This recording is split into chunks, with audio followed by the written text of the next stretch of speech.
This is the first in our series of modules directed at specific areas of selling. And as it's the first, it only seems right to make it about preparation, getting ready, laying the groundwork, so to speak. We'll discuss a multitude of topics related to selling and being ready to sell. All the pieces that go into making a successful sale. Ready? Here we go. As you'll be sharing this module with adult sales reps, it's critical that material be presented in a way that a given adult can get it. Believe it or not, there are 4 basic types of adult learning. Let's take a look at them. Auditory learners, the just tell me people.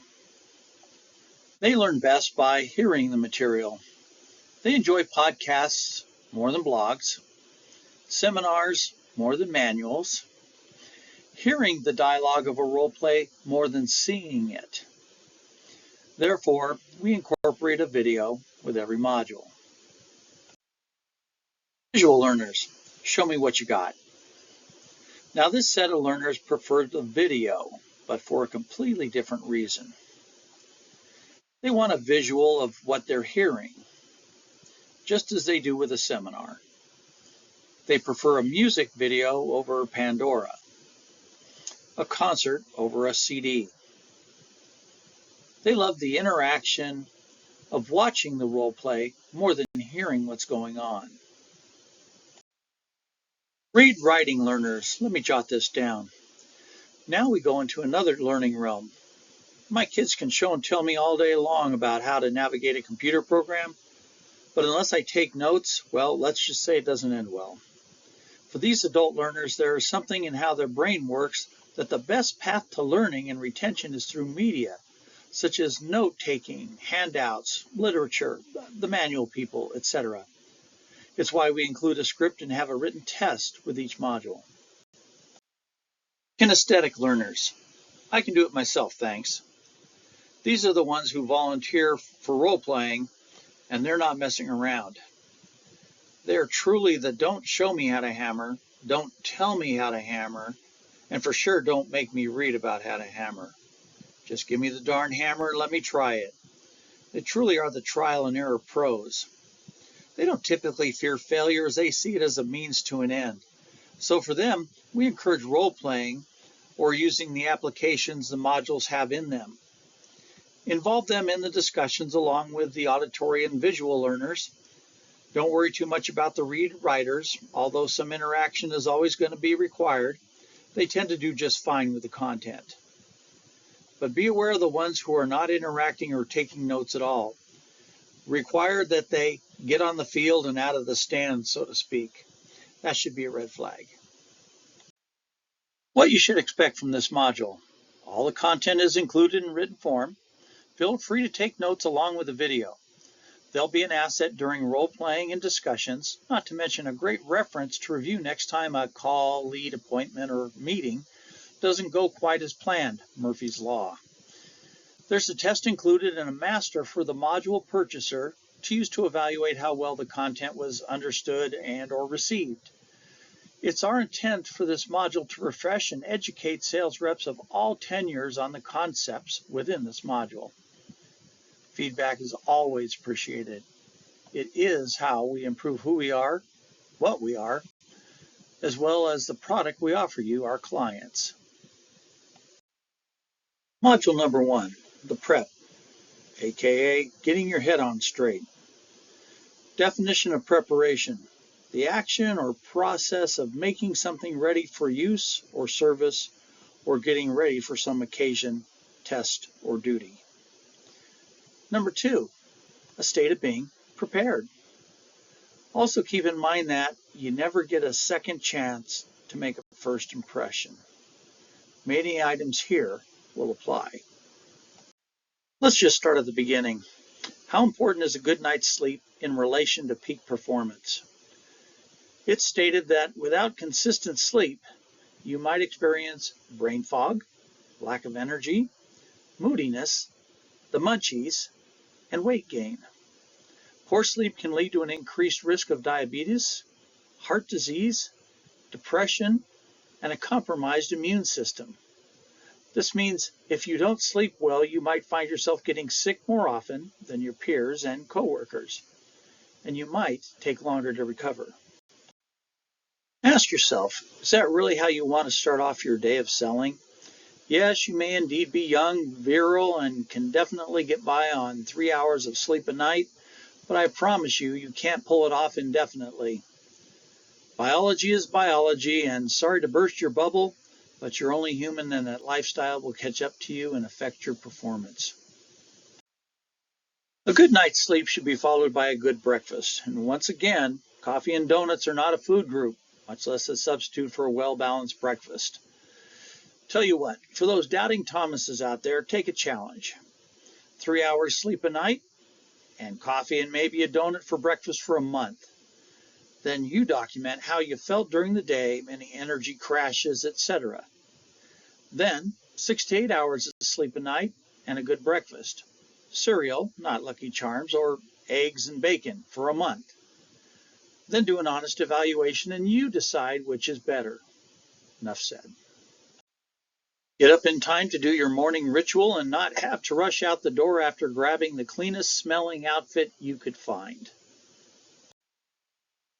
Definition of preparation. You know, in my 40-some years of selling, managing, and training, I've had no problem finding an endless stream of examples of not being prepared.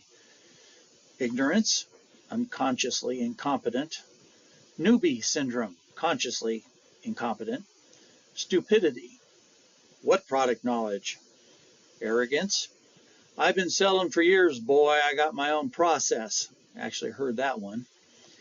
Crisis mentality, focusing on problems at home, work, kids, etc. Procrastination, plans at the last possible minute, i.e. on the way to the meeting or appointment. Jerome Dickey gets the nod for the quote, early is on time is late, and late is unacceptable. Example, have you ever been waiting and waiting and waiting for a scheduled appointment only to have the person be 30, 60 minutes late? So ask yourself, how'd that make you feel? What was your perception of the rep, the product, etc.? What was your perception of the company the rep represented? Now, some people don't mind. Actually, some people won't even know you're late. Those clients are your soulmates. But then there are those of us who get irked by it. We think things like, they're inconsiderate. They don't respect me or my time. If they can't be on time for the initial appointment, how will they be once they get my money? And are they going to be here just for an hour like they said?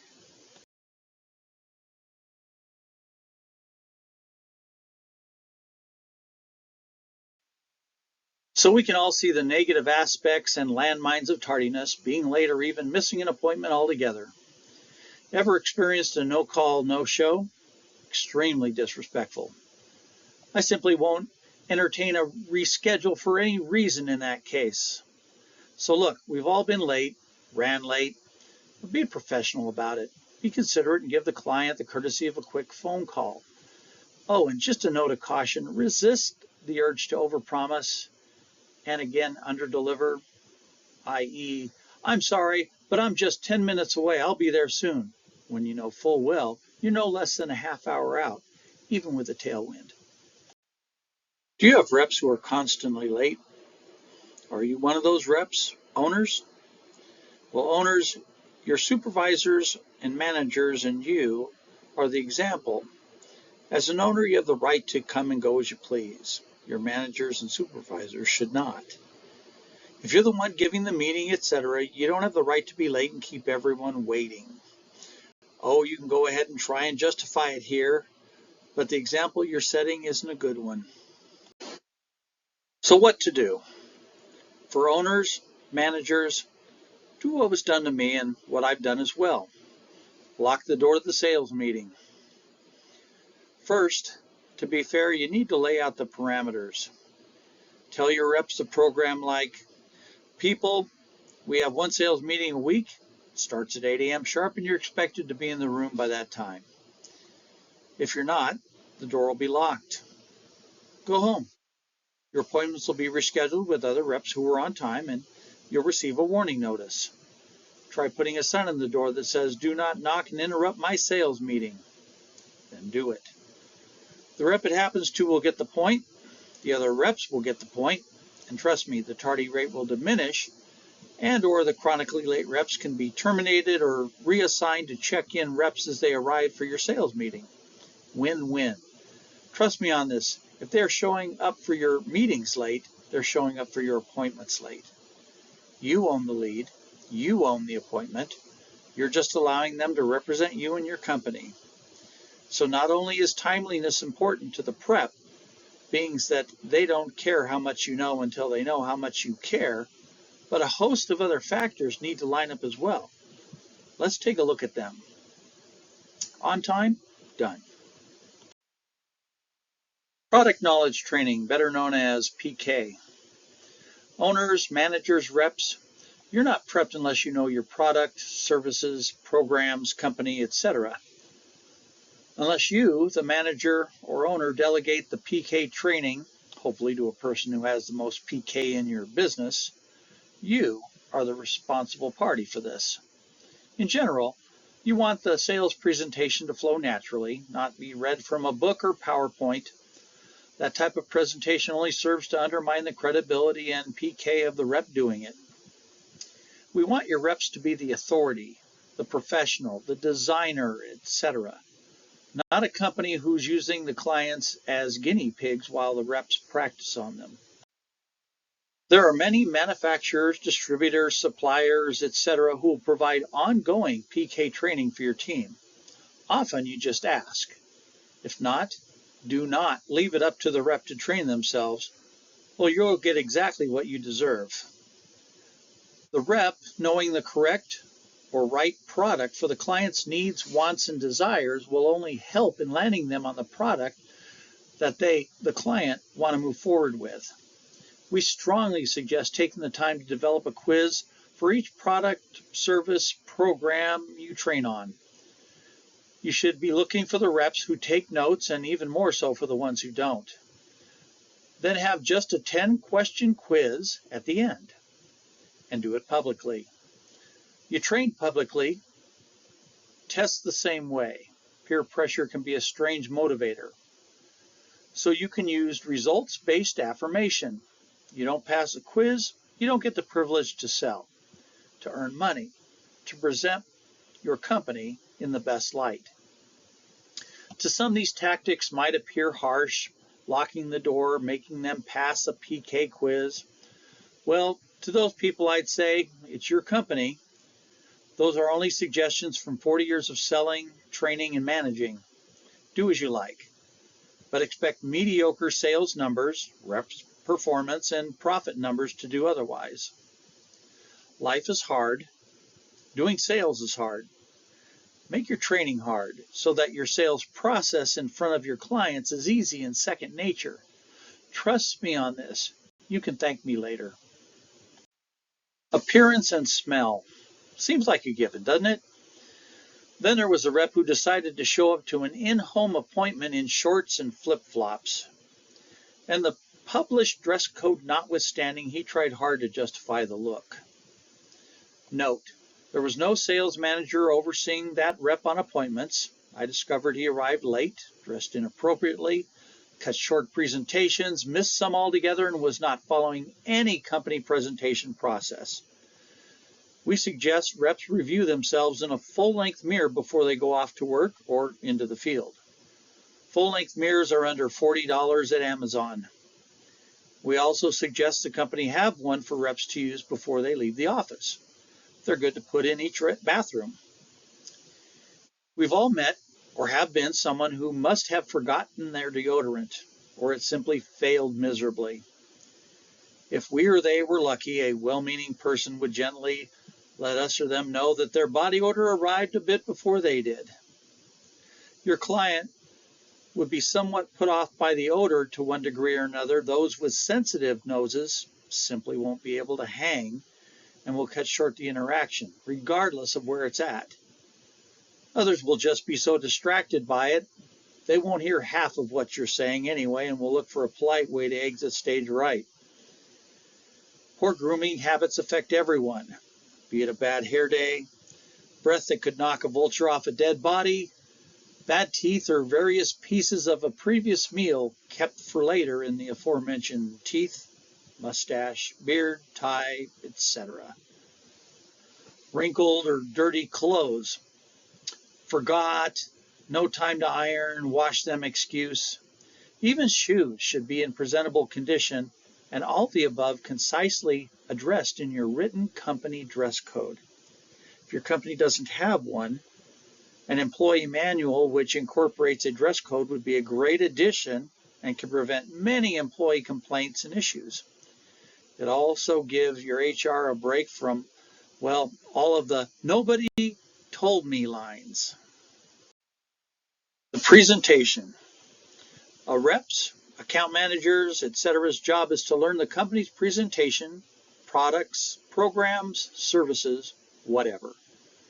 If you elect to go out and pitch without knowing these key components, you're simply asking for failure.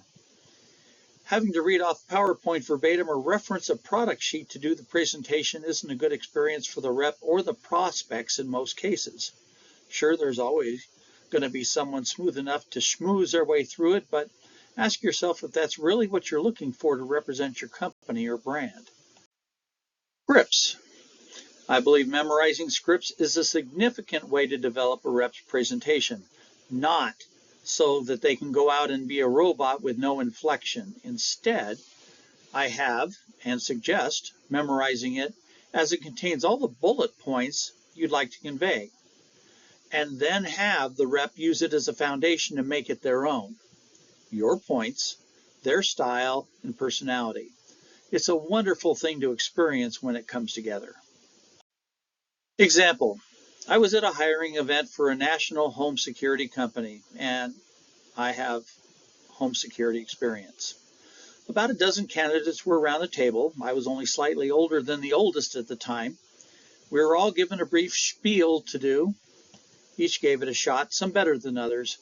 I went last, and when I finished, all the candidates gave me a standing ovation, including the manager. Why? First, I had experience in the field. Second, because of that experience, I was able to bring some degree of style and a conviction none of them had experienced before. Prep your people well. It can make all the difference.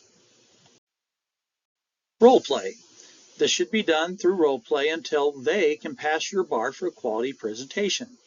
If they crash and burn while role playing, it doesn't cost you money, and more importantly, you don't waste a lead or possible sale. Trial closing, overcoming objections, and closing. Preparation here means first knowing what a trial close is, then knowing where and when to use it. There are countless books on these topics to choose from if you were so inclined. A trial close is simply an assessment of how your sales process is going, taking their temperature, so to speak. Being prepped means compiling a list of 10 to 20 or more most common objections in your sales world, and then role-playing them until the overcoming objection process is smooth and second nature. There are countless books on overcoming objections. Also, you can reference our module number 8, Trial Closes, or module number 10, Overcoming Objections. In regard to closing, here's an expansive list by Pipeline.com showing dozens of closing title options. Closing is a skill that needs to be developed. It's about timing and tenacity. It's work. It's hard. That's not for me, says your rep. Suggest they become a barista and move on. See our module number 12 on closing. Note to managers and owners. Consider having a library or creating one, actual books or digital ones, that your reps can check out. Have your reps be the one who goes online and finds one that works for them. Require it. Reimburse them. Whatever it takes. We're talking about your company here. Be sure to quiz them on it when they return it. Other areas of preparation. If you normally use a cell at any time during an appointment, make sure it's charged before you go in. Don't be a rookie and sheepishly ask if you can plug in a charger or worse, borrow theirs. When you're in an appointment, always, and I mean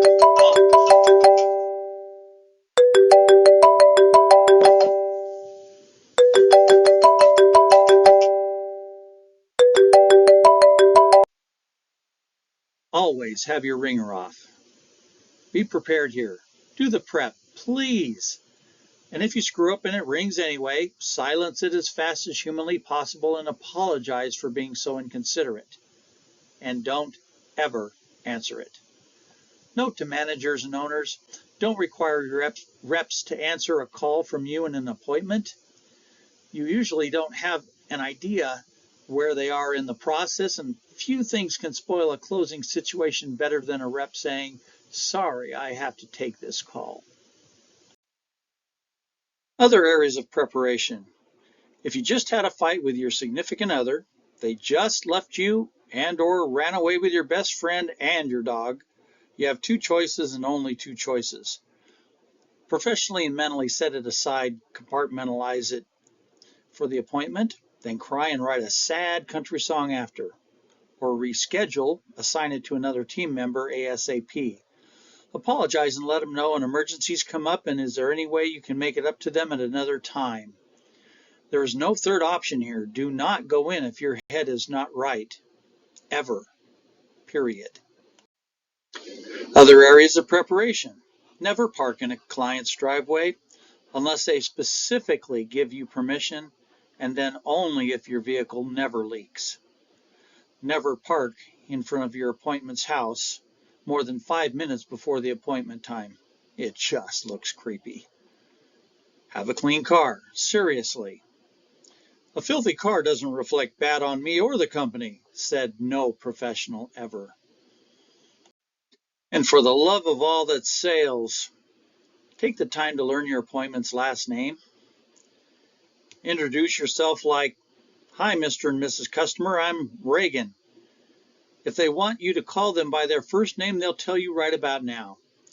Don't be so familiar as to use their first name without permission. What if they're younger? Oh, well then just say, "Hi kids, how you doing?" Not. The same rule applies. Show some respect. If you don't know it or have forgotten it, here are some examples you can use during your introduction. May I have your name, please? Can you tell me what your name is, please? How should I address you? How would you like to be addressed? Would you mind if I asked your name? I'm sorry, what was your name? How may I address you? You get the point. Presentation material or props. Have clean presentation materials and props. If you're selling replacement windows, for example, they should not only be clean, but they should also operate as smooth as silk. This applies from staging a house to selling a car. The laptop. If you use a laptop, make sure it can operate without being plugged in. Be very careful of the image on your home screen and your screensaver. Just saying, seen some doozies. Never leave your laptop open or unattended in a home. If you use a program to sell, like pools, roofing, solar, etc., pre-test the program while you're waiting, because you obviously arrived early. Paperwork. Have all your handouts, contracts, flyers, documentation, forms, etc. in a holder or carrying case, filed in order and in good condition. Handing a prospective client a crumpled sheet just reflects badly not only on you, but the company as well. Check the amount of each item and restock before going out in the morning or before you go home at night. Have a pen that works. Silly? Then you have no idea. Oh, and if you're a professional, you'll also have a tested and working backup pen as well. Have a backup of your presentation and important items that are on your hard drive. Also, have them on a thumb drive and always carry it with you. And Although it's just a wild and crazy idea, while you're at it, why not create your very own professional, personalized prep checklist? If you're an owner, manager, or even a rep and have a viable argument against reps having and utilizing a resource like that, I'd love to hear it. How about an AAA membership? Ever had a flat, gas broke down? AAA in some cases just might save an appointment and thereby a sale. It's possible that for your business, trade, etc., I might have left something out. No worries. You now have a good idea of what to add on your own. Now go get it done. Managers and owners, if you have limited time to oversee your 1 or 10 reps, then do the next best thing. Randomly show up early and be waiting at their appointment. We have a presentation evaluation checklist in the presentation module, number 6, you can and should use on your clipboard. We give you direction on how to perform the evaluation, who to be in the evaluation, note, not the sales manager nor the owner, and how to use this tool to review your processes with your people. For owners, managers, we have a module C, ride-alongs, much more comprehensive and just for you. Dropping by will do the following for you. Shake them up initially. After that, they'll never know the next time you'll drop by. Try twice in a row. That'll really keep them guessing. Validate their timeliness or tardiness. Check their appearance and smell. Check their greeting and introduction. Are they following your process? Do they have all the props, etc. you have supplied them with in good condition? Are they using your props, presentation, etc. effectively or at all? Are they finding the hot buttons? Are they doing trial closes and taking their temperature? Are they overcoming objections? Are they asking for the business? Are they closing the deal? Are they asking for referrals? How are they handling any follow-up needed? You'll see in real time just if and where they are lacking in preparation and can then train them accordingly. We feel your pain. Sometimes as owners, managers, you try your best. After all, there's only one of you and you must wear many hats. I get it. But the reality is there are reps out there who get it as well, and they take advantage of your many hats. We can help with that, but that's another discussion. Just contact us. We're here to help. We're sales a la carte. Just the help you need and nothing you don't. Thanks for using us on your training. We'd love to hear from you. Have a great day.